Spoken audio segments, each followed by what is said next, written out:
Mamlaket sizlerge işenip olturat. Mamleketi tinçliğini saktagan, koopsuzluğunu saktagan, geleceğini anıktagan jigitler mına silersiniz.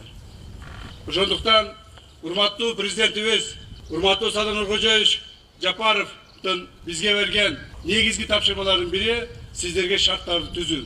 Мына өзүңүздөр көрүп атасыздар, кыйда шарттарыбыз болуп калды. Мындан 3 жыл алдын кандай элек, азыр кандайбыз? Айлык акыларыбыз, турак жайларыбыз, жашаган жерлерибиз, иштеген шарттарыбыз, курал жарактарыбыз, техникаларыбыз айта берсе көп бардыгыны жаңылап кайрадан түзгөнгө аракет кылып атабыз. Негизинен кайрадан түзүп калдык.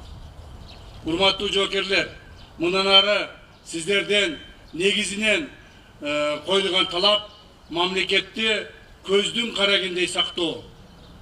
Мамлекетибиздин келечегин аныктоо. Балдарыбыздын кыргыз мамлекетинин бүтүндүгүн, кыргыз мамлекетинин чегарасын ар дайым коопсуз кылып сактоо мына сиздердин милдетиңиздер. Ден соолукту болгула, бири-бириңерге жардам бергиле, бири-бириңерди колдогула. Эч качан бири-бириңерге мындай жамандык кылбагыла. Бул турмушта баарыбыз бири-бирибизге жардам беришибиз керек. Силер мамлекетке жардам беришиңер керек, мамлекет сиздерге толук бойдон жардам бергенге милдеттүү болуш керек. Майрамыңыздар менен урматтуу жоокерлер.